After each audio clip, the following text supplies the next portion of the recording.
The Department of Defense adds that these new nuclear weapons will give an option to the president against certain harder and larger area targets, while also discouraging enemies from possibly targeting America. Kelly? All right, Tom, thank you.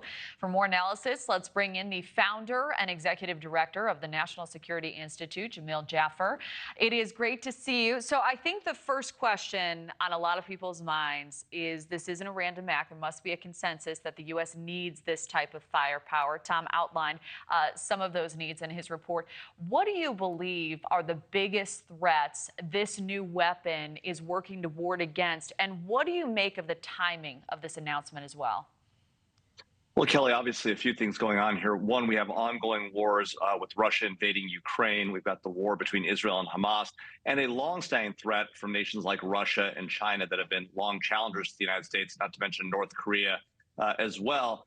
The Russians have the largest number of nuclear weapons, about 6,000 warheads. We have about 5,200. The Chinese have a few hundred, although they're tripling their nuclear base in size over the next few years. The purpose for this particular weapon is to replace an older weapon that's already in inventory and that's aging out. So we need new capability in order to continue to have the nuclear capability that we have today. So in a lot of ways, this doesn't increase our stockpile. It simply modernizes one part of it, the B-61-7, for this new, more precise B-61-13 weapon. That's about the same size, Kelly.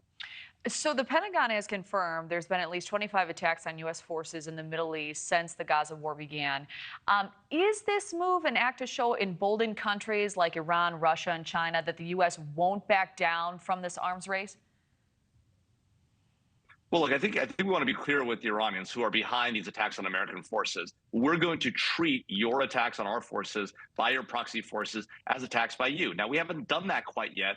The Trump administration did it when they took out Qasem Soleimani, demonstrating that we continue to have nuclear capability. We have the B-21 Raider there that's on the screen that will be carrying this new weapon. Certainly demonstrates to all of our adversaries that we have and are going to continue to have these nuclear capabilities.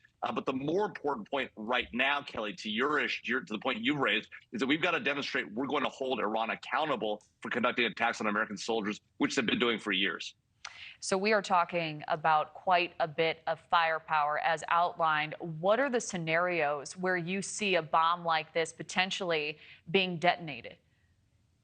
Well, it's a very unusual scenario, obviously. We haven't detonated a nuclear weapon in anger since the two bombs that were dropped on Japan that ended World War II. But of course, there's a possibility of a tactical nuclear conflict that people have raised with Russia and Ukraine. That hasn't happened. That's something obviously we and all sane people want to avoid. There is no benefit to tactical nuclear exchange, much less a large-scale strategic exchange. But the way to ensure that, Kelly, is to ensure that new nations don't get this capability, like Iran, who have long been on the path to get nuclear weapons and want to use them, and the nations that do have them that are bad actors, like North Korea, are taking those weapons down and are willing to give those up. That's not something we've been able to achieve thus far, but that's an important part of this effort as well, Kelly. That certainly is. All right, Jamil Jaffer, thank you as always.